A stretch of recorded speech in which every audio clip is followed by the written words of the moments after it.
Oh, stop acting light skin.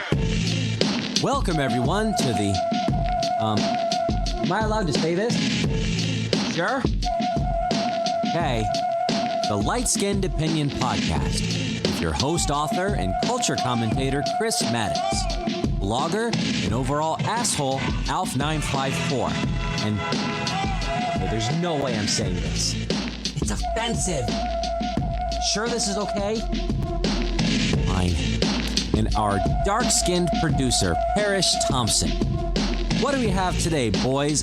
I mean, guys, not boys, because... Oh, fuck it.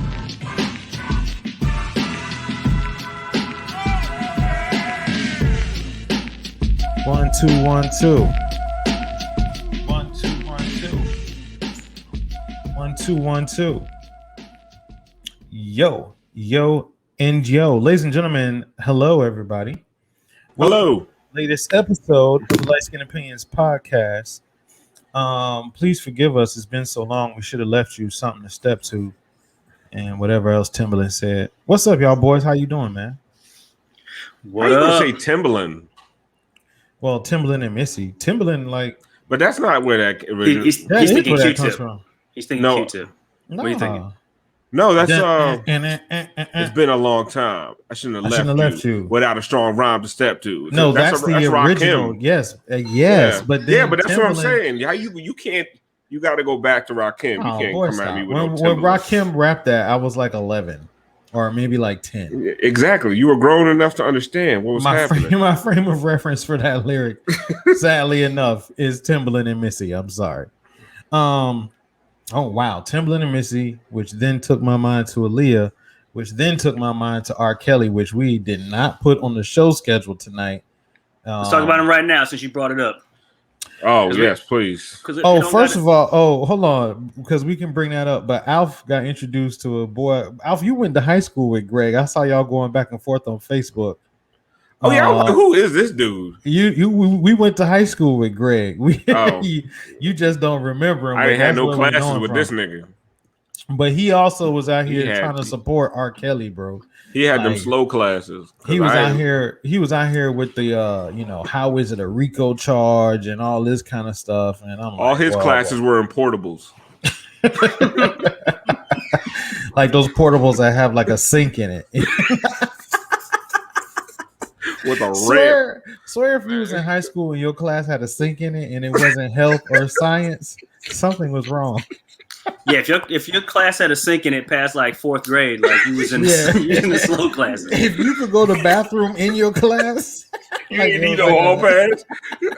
If you didn't change classes and everybody else did, yes, you was a dumb motherfucker. If when you came out of your class for the first time, the sun hurt your eyes, like you're like, oh. I've been in here since 7:30. The sun is out now. You in there breathing asbestos and shit.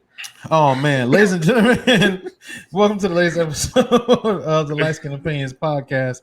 Y'all know how we do. We gotta fool around a little bit before we get the show started, and we got an interesting show for y'all today. Y'all know sometimes we be chilling, right? But the world been so crazy. It's crazy. Alf put the bat signal up. My man was like, yo, we got to do a show because I got takes. Because quite frankly, there is like so much stuff going on in all the worlds that we cover. In the world of sports, in the world of politics, in the world of culture. There's like mad stuff going on. So we had to do a show, yo. Like we couldn't let this week pass. So let's hop right off into our first topic. Do you got a word of the day? I think I do, but let me kind of roll into it. Roll it. Yeah. Go ahead. Roll it. Now it's time for Chris to show his intellectual superiority. Chris, what is our SAT word for the day? Our SAT word for the day actually comes from my wife. You're not going to use that shit. No. The SAT word for today actually comes from my wife. She came home from work today, and she was like, yo, I was using a new word. I'm like, yo, what's up? What's the word? The word is modicum, right? And modicum just means like a small piece, a small section of. you might have heard it in context if somebody says, damn, can I get like a modicum of respect? Could I get like a small piece? And I think it fits what we're going to talk about today. And we're going to talk about just a small bit of common sense, a modicum of common sense, just a quantum of unselfishness. And that's going to lead us to our first topic. We're going to talk about the NBA and the anti-vaxxers, all like 5 of them. I just saw some numbers before we went on that it was like 95% of the league right now is vaccinated. And you just got a couple guys who are holding out. And the guys who are holding out, I'm a little surprised by only one of them, and that's Bradley Beal. So, Alf, I don't know, you want to give us like a little background for it or how you want to go ahead and jump off the bridge for us quick. Well, during media day, of course. So, like, there's been a little bit of rumblings because especially the New York teams and the California teams, like if they're not vaxxed, they legitimately can't play home games. So they can't be in the arenas. They can't be in the arena. They can't be up in the skybox. New York and like San Francisco in particular, they ain't playing with you with this. Yeah, no, you ain't vaxxed. You just stay your punk ass at home. So basically, guys like Kyrie, Andrew Wiggins, some of these guys who are on the fence about the vax, they could legitimately miss half the games, actually more than half, because anytime you go to which is weird. The weird thing is you can be not vaxxed and be the visitor, and you have an out-of-state exemption, which is weird to me. Like, but if it's your home, I heard somebody talking about they trying to. The idea behind that is to keep interstate commerce alive. And I get it, but I mean, then you're violating the whole spirit of the rule. But anyway, so there, especially so now media day, they're going to every single player and asking them, are they vaxxed? Now, at the time of media day, 90% of the NBA was vaccinated. So what they did is, they asked 15 guys say they're vaxxed.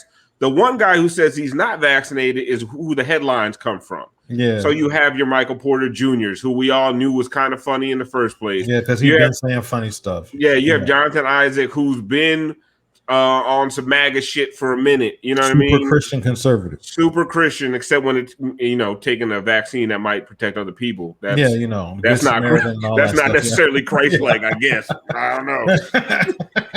He got a different New Testament than I got. Should I get other people sick? I love Jesus. I mean, I don't know. I don't get it. Like, I mean, I don't understand. And then you got Kyrie, he on that conspiracy shit. He got the flat earth. They had a New York Times, I believe, article. I think it was New York Times, where they went deep into the whole anti-vax thing and some of these guys, and like Kyrie's liking Instagram posts about there's a microchip that, all kind of foolishness. Kyrie's on the same shit Kyrie's always on.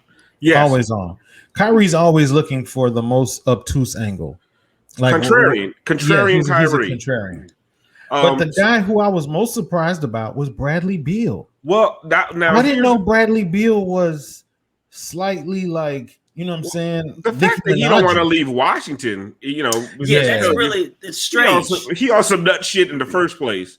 But the thing with Bradley Beal, he said, and I don't know if this is true or not, because it came out on the second day. This is something you feel like you would preface your anti-vax statement with. He's like, I already had COVID, and I was advised not to take the vaccine for 60 days after having COVID. Well, yeah, you probably should have led with that, as opposed to, there's side effects that you don't hear much about. Yeah, but the follow-up question would have been like, didn't he have COVID over 60 days ago? Like, I'm pretty sure. No, I think it was he had a recent. And then like Michael Porter Jr. was like, I've had COVID twice. I'm like, you ain't get the memo yet. You know what I mean? Like, that's Lamar Jackson. Getting COVID. Lamar Jackson caught it twice. And then I think Bradley Beal. Was it Bradley Beal who said, "Oh, the only thing that happened to me is I lost my sense of smell."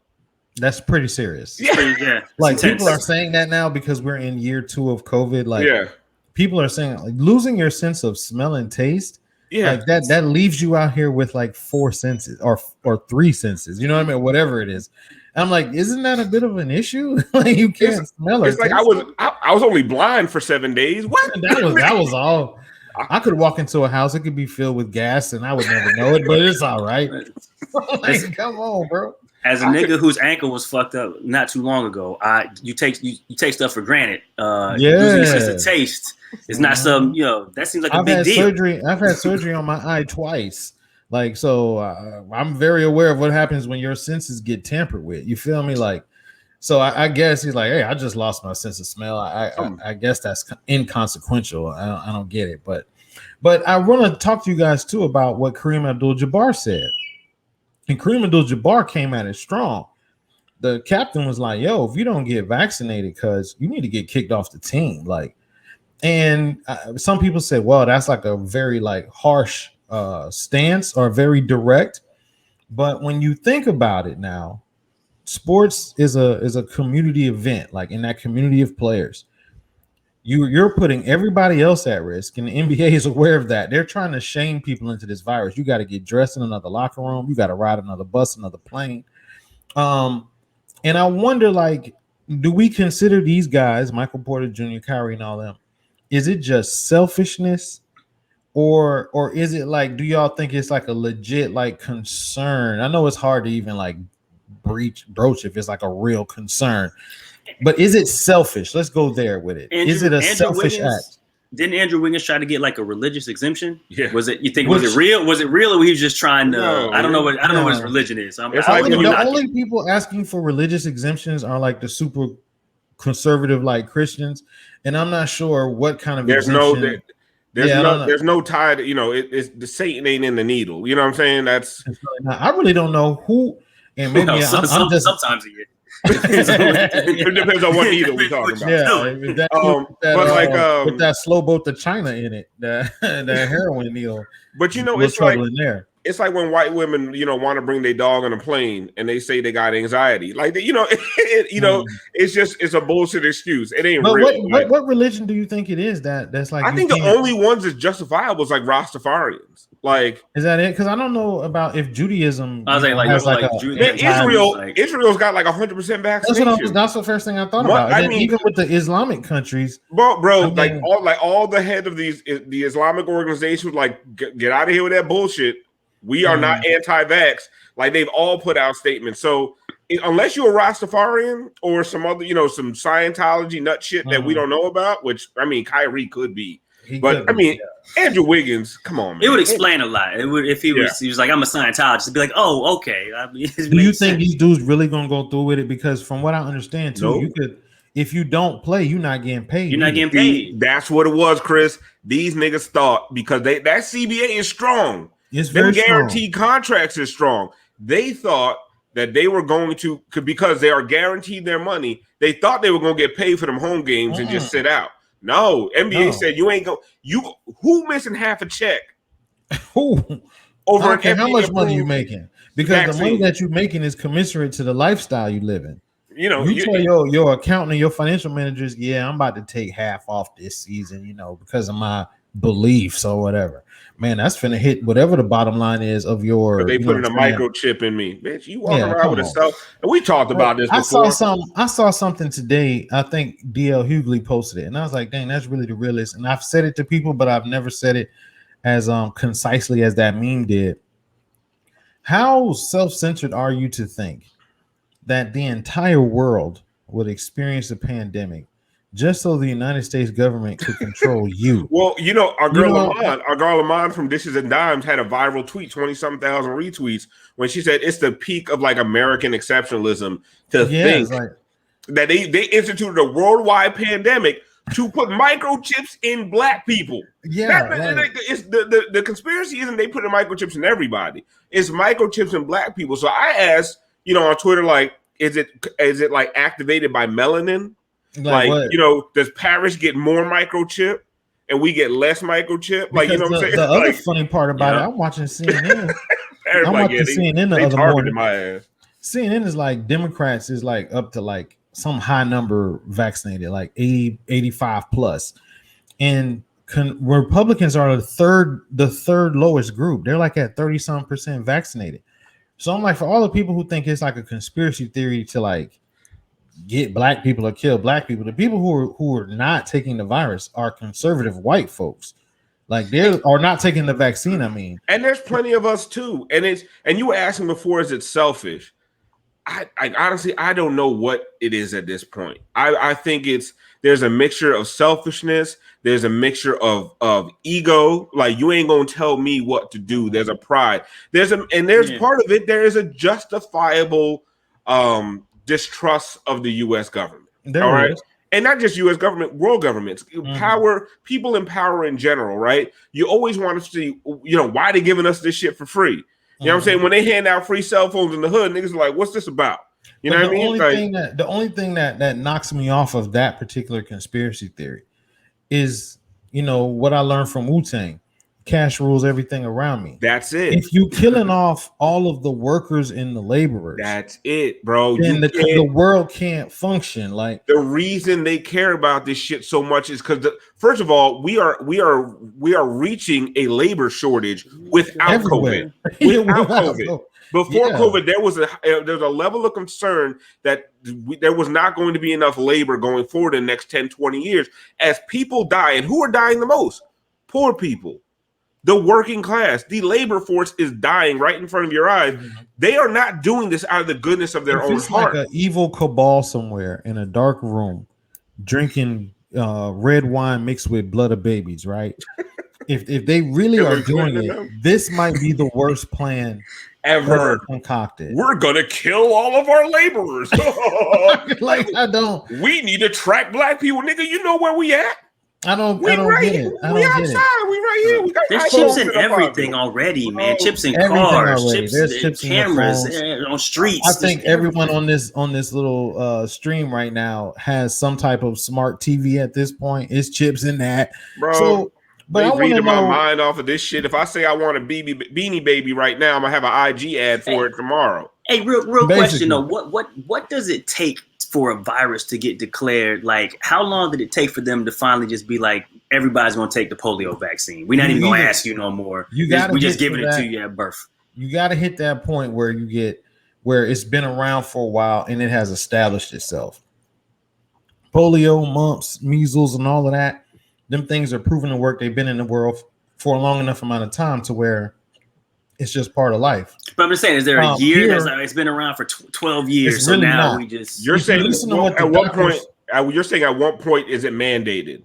Yeah, because I know that's what everybody. Yeah, it's pretty. Maybe not mandated, but it's like there's no question about it. When you're born, unless somebody's like, I want my child not to take the chicken pox shot. They're giving it to you. They're giving it to you. They're not even asking you. You're getting the chicken pox shot. You're getting the mumps shot. I think what it has to do with if the COVID virus, Delta and otherwise, if it is something that's going to be here on the earth continuously, it's not going to be like eradicated. Like polio is basically eradicated. Do we still think we're eradicating? I mean, you don't see no mumps and measles around. You know what I'm saying? You don't see no a lot of the things that we go and get that we do get inoculated for. I mean, it's not like they just popping up out the blue on niggas. But then because of anti-vaxxers, the measles is making a comeback. Yeah, that happens. And I don't know where this. I've seen all of these studies, and I'm like, because the big argument is, it might cause autism in children. But then the counter to that is like, no, it doesn't. That's the thing that I think. When the counter is too late for the counter, because once you've gone down the YouTube rabbit hole of vaccines cause autism, like you can't get that person to come back. Everybody has their own. Can't come back from that. Everybody has their own doctor or somebody who they can turn to who will say one thing, and I think that's the issue with like the real anti-vax situation is the fact that nowadays everybody is an expert. Yes, everybody. What about that Nicki Minaj? She says niggas' balls is falling off. You know how many times I've seen?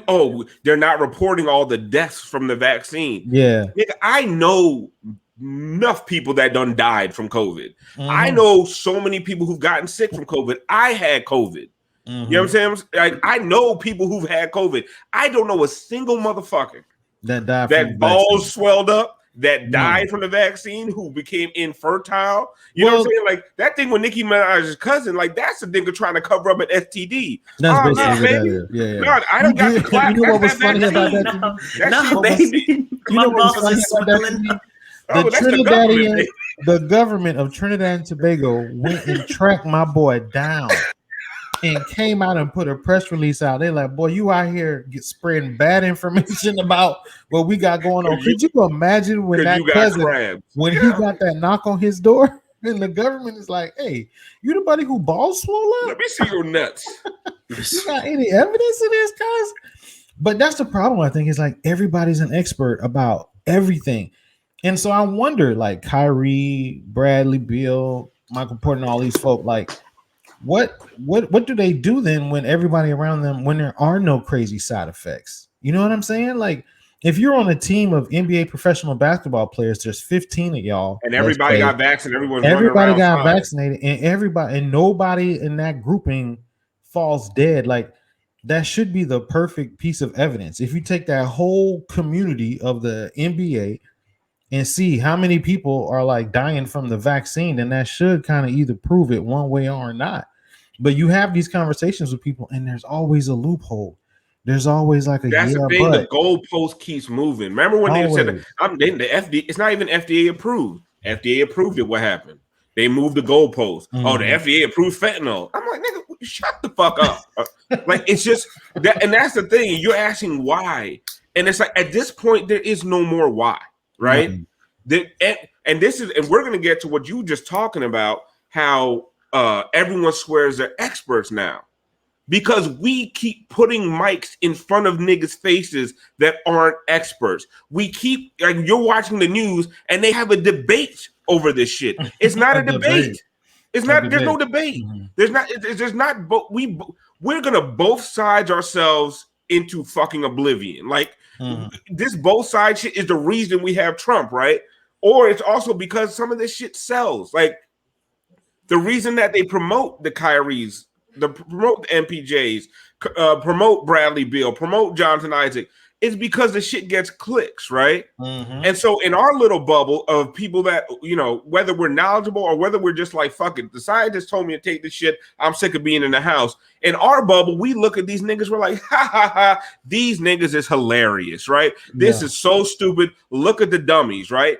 But that is only 80% of us. It's still that 20% that reads that shit, watches that shit, looks at that shit, and now they have an ally. You see what Ted Cruz did? Ted Cruz is like, I stand with Bradley Beal, Jonathan Isaac. Like, I did see that liking all this shit. Yeah, the people latch on to this shit. So because at this point, in addition to all of that, what you just said, everything now is also a litmus test. How trill are you to whatever your cause is? And I'm like, why can't it just be? I saw another number here when they mandated. You remember all them people was talking about going to quit their jobs when they mandated like healthcare workers. They went back. I saw on the news today, they had like 99% vaccinated. They had like 95% vaccinated because you talking all that good trash, but them bills do. Cause you gotta take your butt to work. Watch Andrew Wiggins. Watch him in his religious exemption. Once they say we're gonna take half your check, and honestly, good, take half this nigga's check. And if I was to Golden State Warriors, I'd say don't come to the road games either, you selfish dumb motherfucker. And that's so like. So what you were saying about these people who coming back to their jobs, 99%, blah, blah, blah. The only way to get this done is to stop asking why. Why are you hesitant? Why? No, discommunicate these motherfuckers from society. Yeah. You can't come to this job. You can't come to this theater. You can't come to this NBA arena. You can't come to this restaurant. Make life without a vaccine really fucking hard unless you live in a remote cabin somewhere in Montana. And that's the way the shit is going. I got homeboys who are like, damn, I didn't want to take the shit, but I want to go to concerts. Like, I literally have a friend who's getting the vaccine to go to concerts. Like, you have to make this shit uncomfortable because at this point, you can't reason with fucking people. Well, that's what New York is doing. But you brought up a good point here when you bring up the both sides part of the debate, is because the reaction then, or the instant reflex, is to not want to rile people up on the other side. And so when you say make it uncomfortable for other people, the knee-jerk reaction is, well, now you're gonna have two societies. That's why DeSantis here was like, he was against the vaccine passport. And that's why he would rather have unvaccinated people on a cruise ship, you know what I'm saying, than ask people to prove vaccinations, because their argument is it's going to create a dual society. But in reality, that's what it is. You got a society, you got a society, and a society of people who give a fuck and care about each other and want to get past this. And a society, or even if you don't care about each other, even if you just realize I got to go to work. Imagine how many poor people, even if you did have a stance. To me, it's kind of the height of elitism a little bit, because there are a lot of people who might feel the same way as Andrew Wiggins and them, but they can't say, "Hey, boss, I ain't getting no vaccine," because boss gonna say, "All right, well, you gonna get fired." You know what I'm saying? There's a lot of people who even if the boss ain't mandating, they're like, "I need to get this vaccine because if I get sick, I ain't got enough PTO days." You know what I'm saying? Like, simple as that. Like, I ain't got 2 weeks of PTO to have to like quarantine and get better. There are people like that.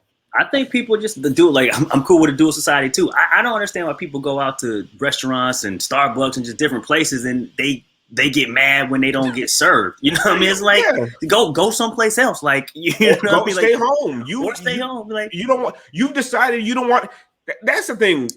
When someone decides they don't want to participate in society, they don't want to do what has to be done during a public health crisis. It's okay to excommunicate those motherfuckers. Should be. Like it is okay because you're making a choice to excommunicate yourself a little bit. Exactly. To stand apart from the group. Oh, it's segregation. It's Jim Crow. It's communism. Get the fuck. I didn't make a choice. I didn't have a choice whether I sat at the lunch counter or not, or could drink out of water fountain or not, or I didn't have a choice to be black or not, or to be I don't have Muslim the choice. Or not, you or have Jewish the or not. You have the choice to get vaccinated, and we're all supposed to be doing this for the 10% of the population who literally can't get vaccinated. Like we are supposed to be looking out for them, like the people who are immunocompromised and literally can't get the vaccine, but we're not. Like, and like we're talking about this dual society. 75, I think 80% of American adults are vaccinated at this point, have at least one shot. It's not a dual society. It's the majority and a small minority that keeps making so much fucking noise. And and this is why I said stop asking athletes about the fucking vaccine. Stop fucking covering these protests of 13 parents outside of a school with 2,000 students. Legit, like there's 2,000 students there. There's 13 dumb son bitches outside, and we got 8 cameras in their faces. How they doing it? They're doing is that there's more news stations than there are protesters. Yeah, but we cover this. We cover this shit because we both sides everything. You just gave me a very good transition into our next topic. The whole both sidesing of everything in this very vocal minority, and I think it's kind of we're on the same track here. A modicum of outrage, right? Look at what's going on in politics right now with the whole debt ceiling crisis. You have basically the entire Democratic congressional rosters, both in the Senate, in the House, save 2 individuals, Kristen Sinema and Joe Manchin. And those 2 individuals, that modicum of dissent is enough to toss the whole Biden agenda potentially into the trash can, because Joe Manchin, who lives in Pooty Woody, West Virginia, still holding on to coal and all of that, one of the poorest places in the country, and Kristen Sinema out in Arizona decide that they don't want to be a part of a giant paradigm shift in politics.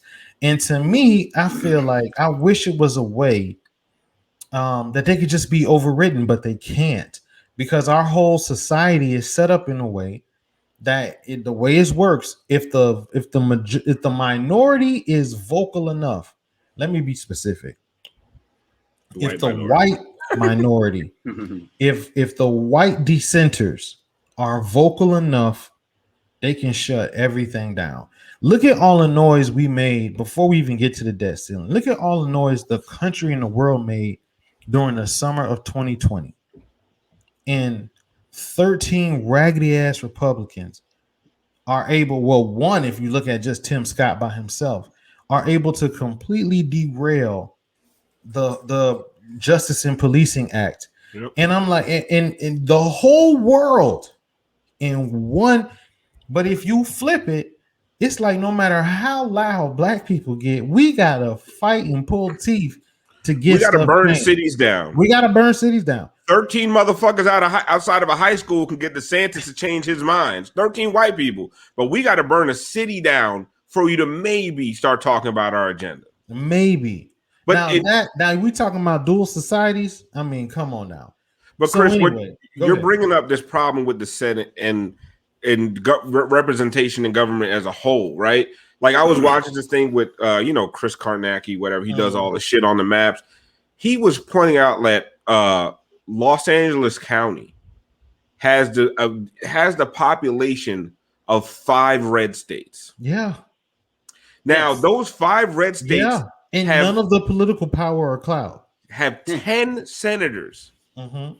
Los Angeles County has, let's say they have 1 because it's half, because they get 2 in California. 1 senator and maybe 3 representatives. So those 5 red states have 10 times the voting power, but the same population as Los Angeles County. Look at Washington, D.C. I think Washington, D.C. would be like the 14th or 15th most populous state if they gave it statehood.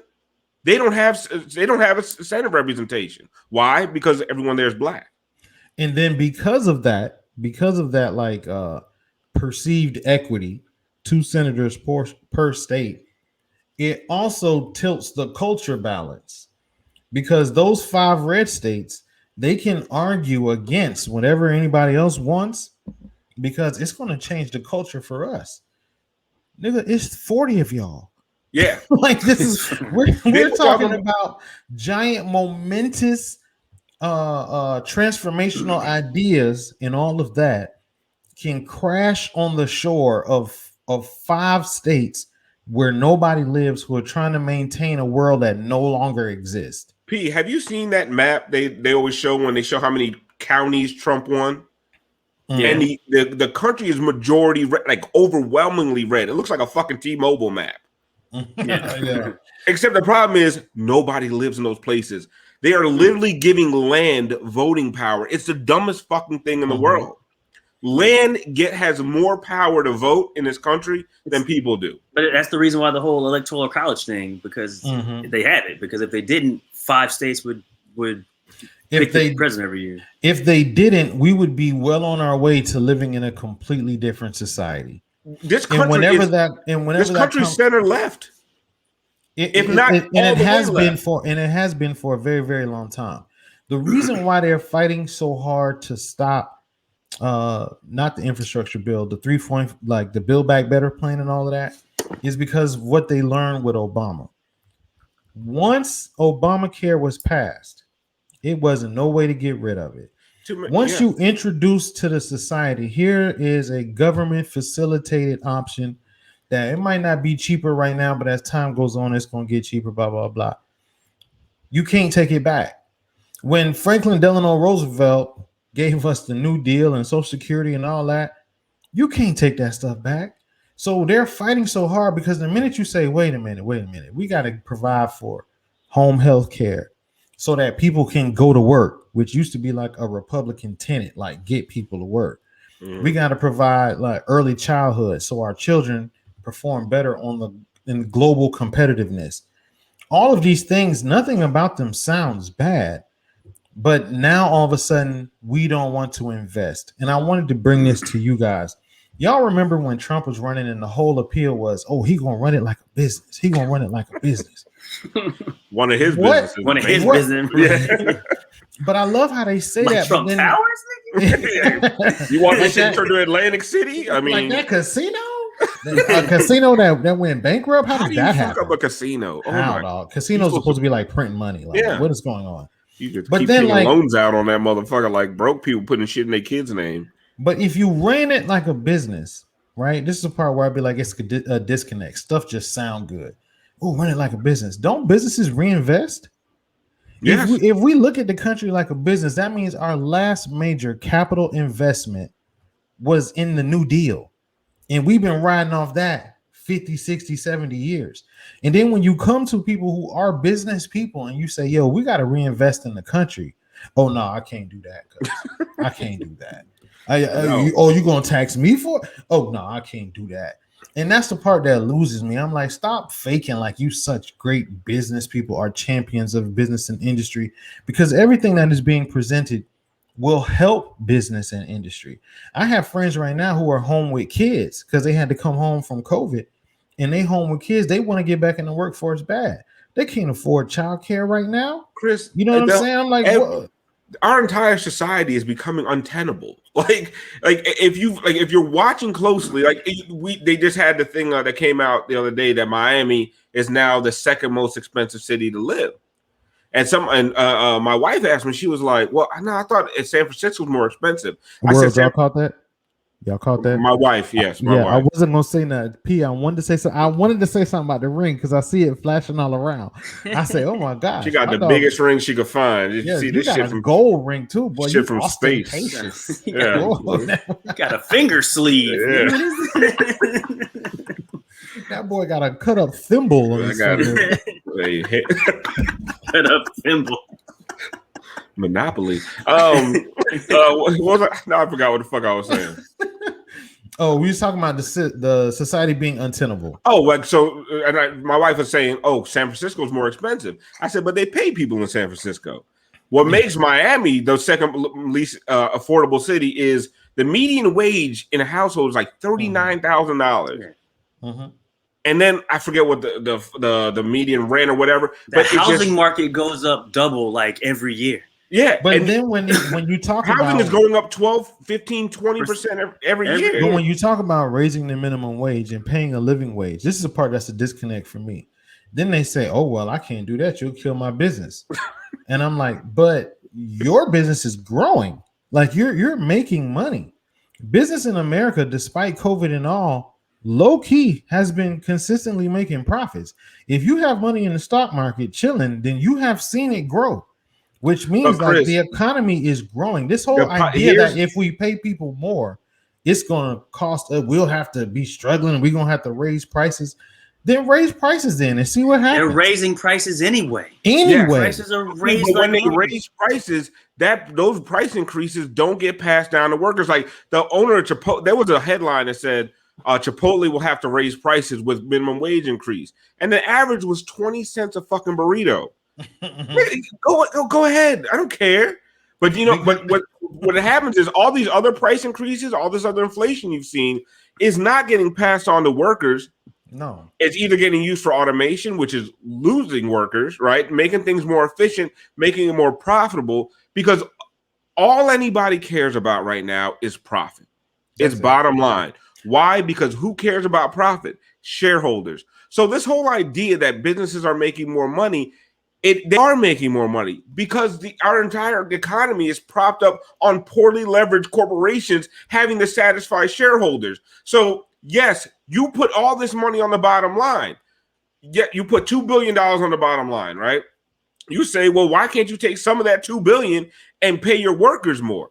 No, because if you make less than $2 billion, your stock prices drop. It hurts your shareholders, and that's all it is. It's all funny money. Like that. That's why sometimes I'm like, this shit is gonna break in half one day because it is all propped up on funny money. And the funny thing about it, and this is the part where sometimes I talk to people and they lose me. We are old enough now to have lived through about 3 or 4 recessions. Everybody, if you're watching this, you probably are old enough now to have peeped the pattern. Republicans get in office, they cut taxes. They cut taxes usually for what they call job creators. That shit gives a temporary boost to the economy. That trickled down. It's supposed, but it never trickles. Trickles. Don't trickle, don't drizzle, don't drip. None of that, right? And then guess what happens? We end up in a recession. Then the nation all of a sudden gets religion, and they elect a Democrat. Democrat comes in, raises taxes, and also raises spending, gives you things. And then the world gets comfortable, the nation gets comfortable and says, "Oh, fuck it. Who's going to pay for it?" And then they go and hire another Republican, comes in, cuts taxes again. This tax cut, this debt ceiling conversation is about paying for bills that Donald Trump ran up. Yep. They gave these people what they said was the biggest tax cut, the biggest corporate tax cut in history. COVID came and niggas was hollering broke within 2 months. Yep. And all of that to me is like, come on, man. Like, Like, let's stop playing with our intelligence here.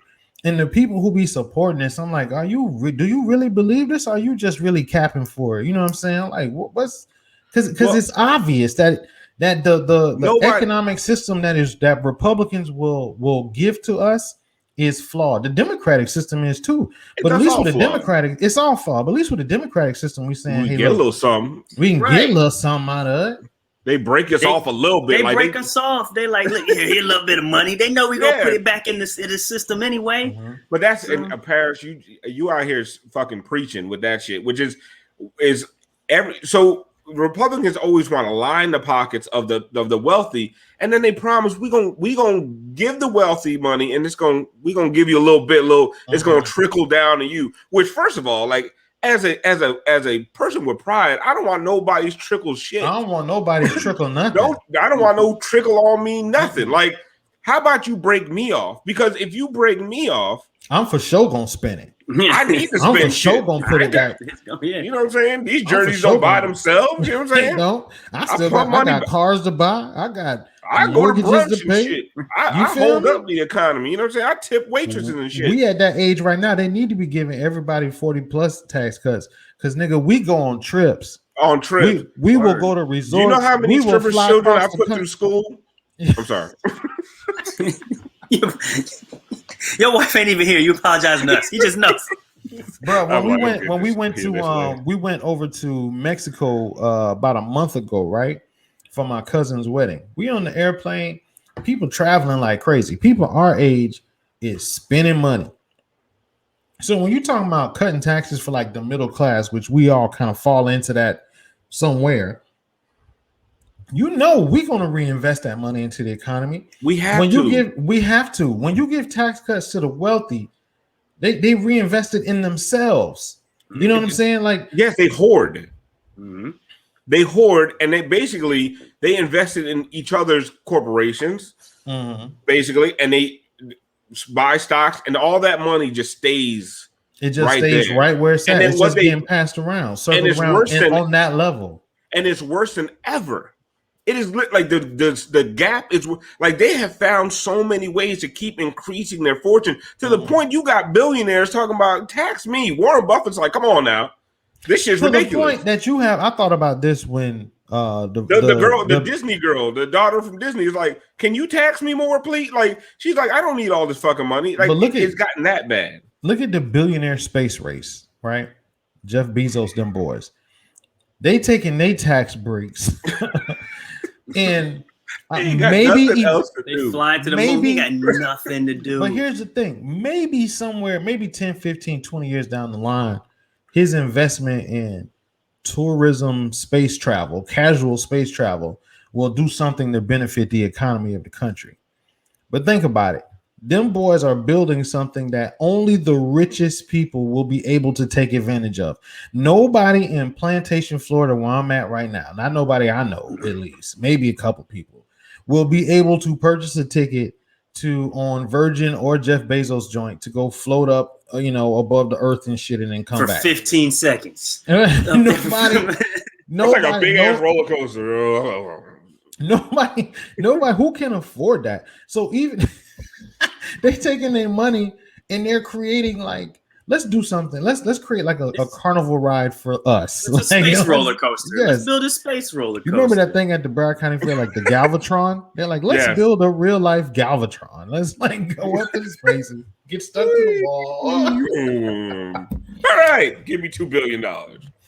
And I know, and Jeff Bezos, not coincidentally, at the same time that he was launching his rocket, he made like huge, donations to charity and stuff like that, because everybody sees it. It's a bad look, bro. Like, this isn't going to do anything, at least in the immediate. I know we're at the tail end of a pandemic, and he's like, I get to go to space. Like, oh. And his crew of people who went out here struggling, and they all paid like, fuck you niggas. What was it, like $225, $250? If I give you $250, dog, I got to go to space. I gotta do something in space. I gotta go to space and have a drink. We gotta play cards. I need 15 minutes of floating at least. Something like just easy breezy, just floating for a few minutes. Have a anti-gravity bar. We have you said a couple of drinks, some martinis or something. I want to go. What they should do is build like a big old giant romper room in space, so you can go up and then like pretend to fly and stuff, and like you know what I'm saying? And you can just have like, but hey, welcome to the space romper room. You guys remember when we had this conversation about the moon landing, and I said I don't believe that shit because all these billionaires, trillionaires, gazillionaires, they put all this money together in 2021, and all they can do is get you to space for 15 seconds and go. But in 1950 motherfucking something, we done took a rocket all the way to the fucking moon. Well, in China right now, China has been trying to get to the moon, which is another topic for another day. The rise of China. China's been trying to get to the moon for like the last 6-7 years, and we did it in 1950 something, and they are really struggling. I don't mean at the Chinese, they smart as fuck. And I don't mean to sound like fucking Kyrie. Really struggling. But they really in 1960, a bunch of niggas with fucking short sleeve button downs and pocket protectors figured this shit out. I'm just saying, I'm not trying to be Kyrie. And a bunch of black women in a room for hidden on ladders doing fucking bathroom with chalk. Yeah. Okay, but Jeff Bezos. I'm not a conspiracy theorist. But Jeff Bezos. Nobody can brush into nothing in that room. But Jeff Bezos can only figure out that room. It's niggas sneezing all in that room. Jeff Bezos could get me a fucking car in 15 minutes on Amazon. Like I can order a car on Amazon or some shit. They got fucking car delivery services and vending machines in 2021. They got drones flying all over this motherfucker. Let me push back. Jeff Bezos could only figure out how to get up for 15 seconds and come back down. But in 1960, they went all the way to the fucking moon, landed and walked around that motherfucker. And came back. All right. However, let me give you the counterpoint, though. That's that the one. The counterpoint is they're trying to do it now. They're trying to do it now with shuttles that can go and return. When they went in the 60s, them boys launched with them big old giant rockets on it. You know what I'm saying? The shit fell away. There was a whole lot going on to get there. They're trying to do it now where you could just like fly the same vehicle, go up and turn around and come back. And that shit is all right, yeah, I'm sure. Them niggas, now, but before they just fell off the moon. So before they weren't flying back, the niggas just they just released from the moon like they set a super whoopee cushion off underneath the lander and just floated back. Pushed off. Hope we hit that atmosphere. So next up, let's go to our next little topic here, fellas. I want to let y'all know right now we've been doing like really good on like time and order and everything. Like it's been we need really to take more breaks. Yeah, but here's the big topic of the night, right? The crisis with the Haitian immigrants at the border. We've been talking about. I'm so glad that you asked us to do the word of the day today, because what I want to see with the Haitian migrants and with the country of Haiti in general is a modicum of respect. The United States, to me, I'm going to make this statement and I'll let y'all boys take it and run. The United States says, and what I get from us right now, our country, is that communism, socialism, and terrorism, those three things, we will find a way to help you out. The Cubans, low-key, one of the best things, I don't want to say the best thing, that might be a mean thing to say. But had it not been for the communist influence on Cuba, we wouldn't have wet foot, dry foot. You feel me? Mm-hmm. The Venezuelans who are able to come here because, you know what I'm saying, they socialist country fell apart. Hey, socialism, we can't have it. And not to mention they also, Cubans and Venezuelans heavily vote Republican. Maybe that got something to do with it too. Afghanistan, we saw it wasn't no choice. You had to let some of them people come over here from Afghanistan. But if you are from the island of Haiti, ransacked by natural disasters and political corruption, there is no doubt that when you say, I need asylum, you really, really need asylum. Nigga, I ain't playing. I'm not at your border Because sometimes I feel that like when they interview people, they're like, yo, so why are you here? And it's like a Spanish dude. He's like, I was in my village. Some niggas pressed me. They asked me to join the gang. I said no. They said they're gonna kill me, so I flexed. And I'm like, man. Yeah, I mean, it's probably true, but it also sometimes it be sounding like a script, but at the same time, and sometimes it's like, okay, you couldn't just go like 3 counties over.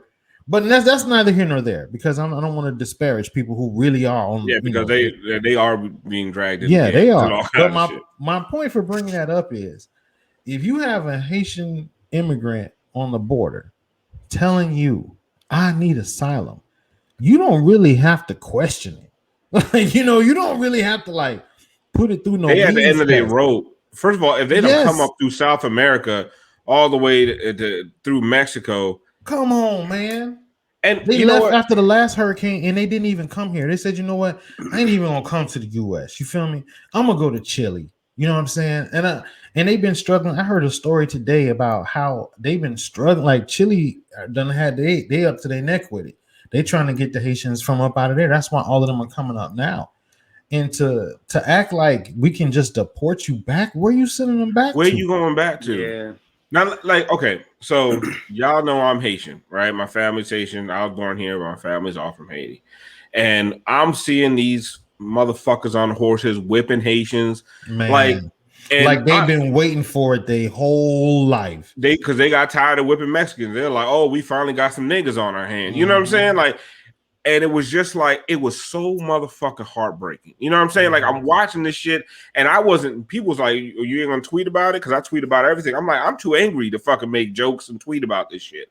Like, it was literally watching my family. You know what I'm saying? My countrymen, like, people that I've grown up that look like people that, like, it was wild to watch. To watch them get whipped on horseback. Like we back in the fucking, slavery days. Like they catching freemen. You know what I'm saying? And that's the thing that really irked me about it was, sir, you don't have to do this on the horse. No, if you know where they're located, you could go park some cars. You know what I'm saying? You didn't have to run folk down on horses. You feel me? Like that's going above and beyond what was necessary, even though it was wrong in the first place. But we've talked about this forever. Once you dehumanize people. You know what I'm saying? Yeah. We going back to when we were in high school. What are Haitians? The lowest rung of society. We the Mexicans of the black world. You know what I'm saying? We the Guatemalans. We're the ones who people look at like we ain't shit. And fine, all right, I get all that. So we're dehumanized. So you feel like getting up on a fucking horse and whipping us in 2021 is okay. All right, fine. Listen, I'm gonna get over that anger. You know what I mean? Like, let's start getting rational, because being angry about the shit don't make no difference anyway, right? I want to see where you're going. Go ahead. But what I'm tired of is Biden and Kamala and Obama and all these fucking Democrats constantly paying lip service to a broken immigration system. Y'all have presided over this fucking broken immigration system for how fucking long? Clinton did it. I mean. And I'm not just saying it's only Democrats, but y'all are the one to keep asking for my fucking vote. But it goes back to what you said earlier, the both sidesing. I peeped it with Barack Obama. Barack made a choice in 2008 because you remember they were screaming about immigration, screaming about it. Barack said, okay, I'm going to hear what you're saying. I'm going to give you the border security you want. That's why the Obama and Biden administration deported more people out of this country for immigration violations than anyone ever had Biden before. Is back at it. And honestly, I understand a lot of the people that Obama was going after were people with criminal records, blah blah this, blah blah that. I understand. Like, listen, I had my cousin who in the earthquake in 2010 had a wall fall on her, was buried for 2 days. They finally found her, paralyzed from the waist down. We had to charter a plane, $27,000 my family put together, flew her up here. They had to amputate her leg. She almost died. And then 6 months later, she's living with us. They tried to deport her under the Obama administration. Where the fuck is she going to go back to? She got one leg. She's on dialysis because her fucking liver or kidney was crushed. Where is she going to go back to? You understand what I'm saying? So I want to stop talking about the border patrol whipping people. I want to stop talking about what Trump did and what this person. What are you niggas doing? Because I just watched a fucking a $1 billion bill go to fucking Israel for protection. I watched a $3.3 trillion military budget go through. And I also watched the fact that you are the impetus for the problems in all these third world countries for decades. You are the reason they are the way they are. And now you can't even give them a modicum, boom, right back at you. A modicum of fucking help. Right. Yeah. And okay, let's not even give them help. Let's not even go back to the fact that Haiti and all, like I was in Antigua for my fucking honeymoon, and they have all these closed sugar refineries. Why? Because the Western world collaborated to squeeze out the Caribbean, all these free black countries from using their own natural resources. So what are they now? All they are is fucking vacation destinations. Their entire economy is propped up on white people coming to visit their resorts. Exactly. So you have fucked all these places up. And then when the place goes to shit, like Haiti is, oh, we can't go visit there. So now there's no economy, right? You have ruined these countries. So let's say you don't even want to send them money. The least you could fucking do is fix the fucking immigration system at the border. Fix the asylum situation. Have the facilities. Have the people there and present to process these people properly. Stop fucking putting them under overpasses in fucking shanty towns and tent cities. Like they're animals. Like first of all, admit to the fact that the reason they're coming here is because of shit you've done in the past. And then when they are here, instead of whipping them as they try to cross the fucking Rio Grande, instead of fucking tracking them down in fucking Jeeps and having civilian border patrol fucking volunteers, just violent motherfucking white dudes that just want to beat the shit out of an immigrant because you need volunteers now because you can't pay border patrol properly. Fucking spend some of that money you sending to Israel, put it at the fucking border. Process these people properly. Grant asylum when asylum needs to be granted. And also, if people are coming from asylum, treat it as a real fucking thing and stop trying to send people back. Kamala talk about don't come to America right now. Fuck you, Kamala. Yeah. Fuck you. You came and asked for my vote. And now you telling my people go the fuck home? Fuck you, Kamala. Fuck you, Joe. Fix that shit. That is my problem. It's not about the border patrol agents, because you know what? I'm not giving them a pass, but them motherfuckers is tired, bro. And I'm not giving them a pass, but them niggas is tired because they are undermanned, under-resourced. They out here trying to fucking, do whatever the mandate is, trying to turn people back. They don't have the fucking resources. How about you just fucking fund this shit? We can fund everything, my nigga, everything. But what we can't fund is processing people properly, so you don't have these fucking situations anymore. Go ahead, P. My man's on fire. Now I'm not. That's why I let him ride. Let him ride. But it doesn't make sense to me how we can spend 20 years in Afghanistan doing what? You know what I mean? But just being there, standing up a fake country, basically. Lining the pockets of military contractors is what we did in Afghanistan for 20 years. Because we damn sure didn't fucking train an army. We didn't do anything. Them niggas folded in fucking 12 hours. The military we trained for 20 years folded in 12 hours. What is this military budget for?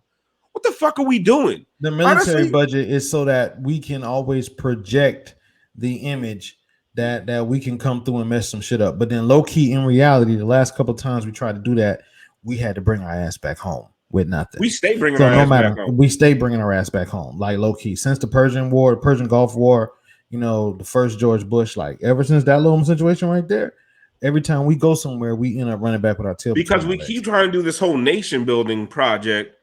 We don't want to. Let's because I wanted to get back to something you said. We will do the nation building.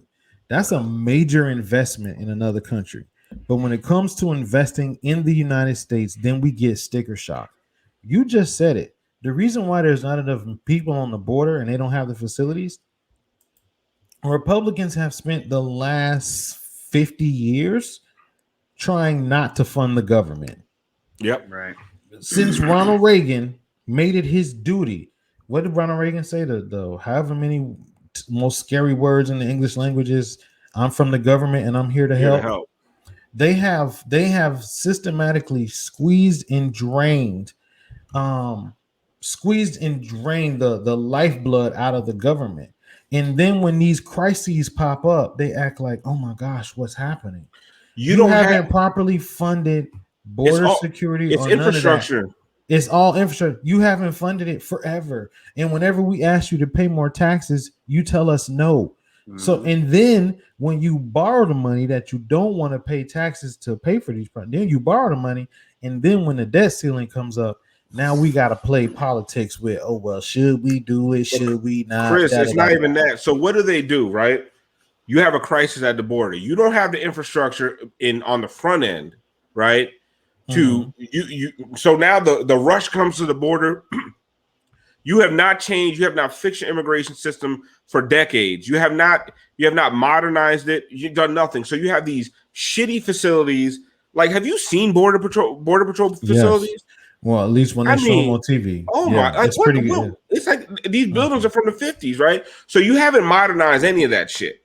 So the whole processing is, so this whole catch and release Obama was doing was out of necessity. You had no place to hold these people. And honestly, the catch and release was actually very fucking successful. You have no place to hold them without it turning into a concentration camp. So what do? Because they privatize, right? Somebody got to make a profit off of this. So they privatize the detention centers or the holding centers, whatever. So what happens when you privatize? Right? People cut corners to make more money. To make as much. So if the government's going to give you $1 million to hold 250 migrants, whatever you want to call them, if you can find out how to do it for 250,000 and pocket 750, you're going to do that. So what happens? People don't get toothbrushes. People don't take showers. People sleep on the floor. Kids get put in cages. Our priorities are just the sad part about it is we know that. We all know how American business works. Yes. And then the people who we believe are our greatest business champions are really their best skill a lot of times. It's not innovation, it's not any of that. It's figuring out how to cut the fat.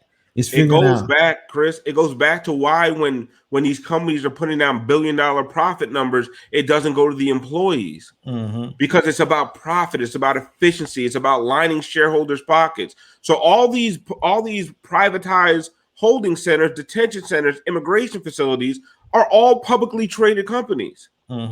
So what the incentive for this? The incentive is not humanity. Did you see the governor of Alabama is trying to use the COVID CARES money to build private prisons? She's arguing right now that because they lost revenue, this is her justification. We lost revenue during COVID. We need new prisons in Alabama. So we're going to take $400,000 out of the COVID CARES money and put it towards these new prisons. And I'm wondering to myself, what you need new prisons for? Like, is it just that bad in Alabama? You just need more places to throw niggas? Like, you know, we don't have enough. First, you need to address the fact that you have too many prisoners for your prisons. Exactly. But the thing is, why is that not the conversation? But the problem is not going to. What happens is, as they build more prisons, they have to fill them. They have to.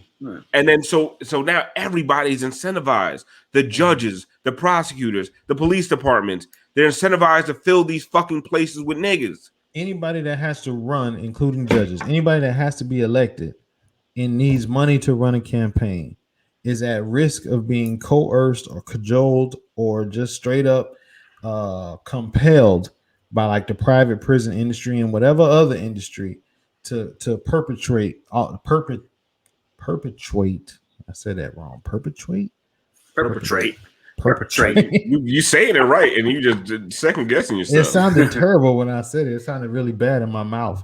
Just to keep it going, you know what I'm saying? And I'm like, just to keep the system going. And so, because now, fellas, I want to let you know we've been really great on time.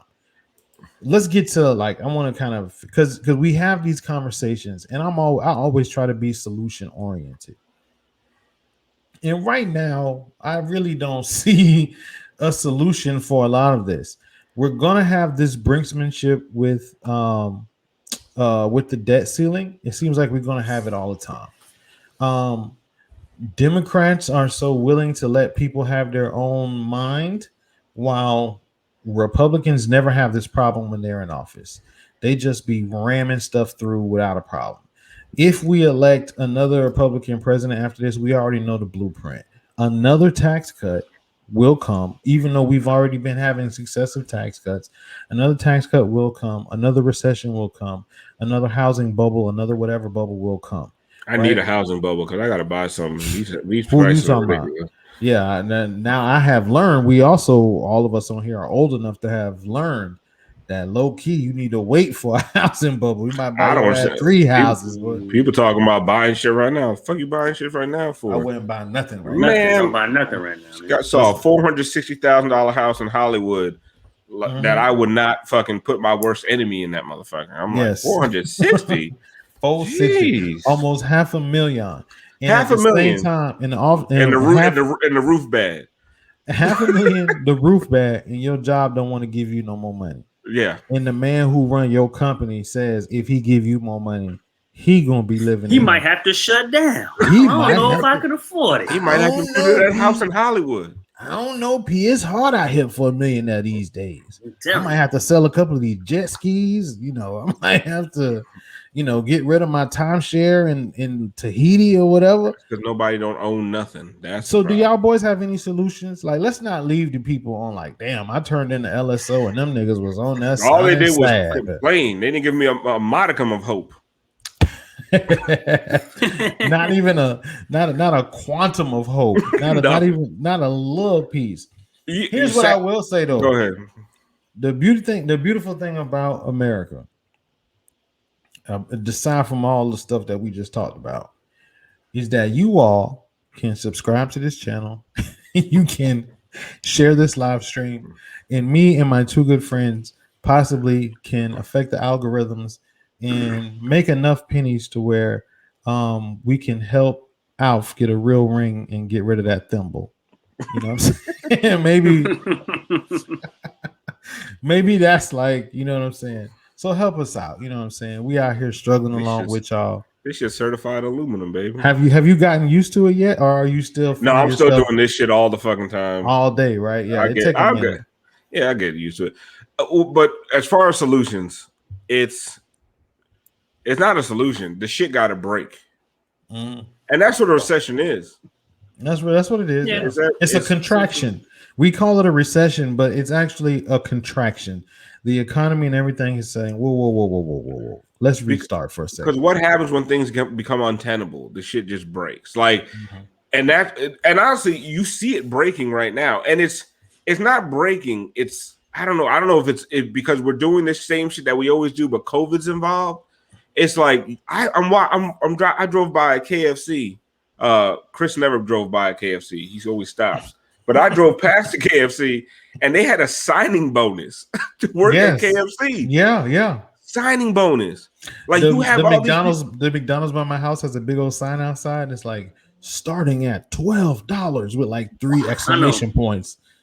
You say starting at $12. Niggas like $12. They paying like $18 at Chick-fil-A. Let me tell you something that kind of it tweaked me at work. There's a sub shortage. Like there's no substitute teachers. Niggas ain't subbing right now because they're like, I got other stuff to do. Presumably. And so I'm in a meeting one time and they're talking about this lack of subs.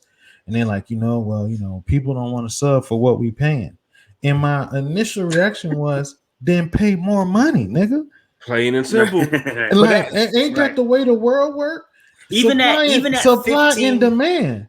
Even at $15 an hour, a motherfucker making $40 hours a week is still only barely making $30,000. It's like $31,000 a year or some shit like that. In a world where a raggedy house with a roof problem costs $450,000. That's what I'm saying. Like, a 1-bedroom apartment gonna cost you $1,200, $1,500 a month. But you get to the point where now even fast food restaurants are competing. And they have to keep raising weight. Like I saw, there's this gas station, Buc-ee's or something. They start you at 17, and you out here just a cashier. Like that's what I'm saying. Like, I'm hoping Because at some point, so people are at this point, they're like, oh, people are lazy. They don't want to go to work.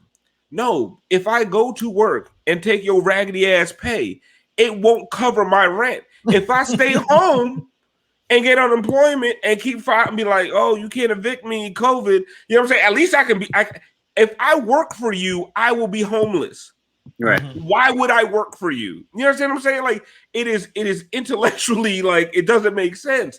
If you have to work your ass off to be poor, I'd rather stay home and be That's poor. why I don't like the conversation when they interview like business owners and stuff. It's simple. It's really simple. But that's why I don't like the conversation when they interview business owners and everybody's like, "Oh, you know, I can't find nobody to work, and nobody wants to come to work." I'm like, no, nobody wants to come to work for what you're paying. For your raggedy pay. Like, let's be clear about it. Nobody wants to come to work for what you're paying. Let's not cast aspersions upon these people like they just out here and even the people who get unemployment, they ain't home lamping. Unemployment and all that. They don't pay up. They probably hustling. Yeah, it don't mean because I'm getting unemployment that I'm out here living high on the hog. You know what I'm saying? Like that's not what it means. Oh, look at me starting a record label with my $500 every 2 weeks. I was on unemployment once, and I was like, "This is disrespectful. This is supposed to be unemployment because they call it insurance, unemployment insurance. Nigga, I work all this time for you to give me $500 every 2 weeks. Like every that's 2 weeks. Yeah, what is going on? And they make it hard for you to get it too. It's like I would rather go to work. You know how much time you got to spend on the computer to get that right? It's a full-time job getting unemployment. You got to make up so many lies. Yes, I look for work today. I went to this place. But so that's what's happening in a lot of places. At my job, people come in and they work till lunchtime, and then they don't come back. We hired a teacher at my job. This lady went through the whole training. She treating this job like a telemarketing job. She went through the whole training. She been in the classroom 3 days. She like, I don't know if I could do this. Like, dang, you about to jump out the window off 3 days? Person like them kids got attached.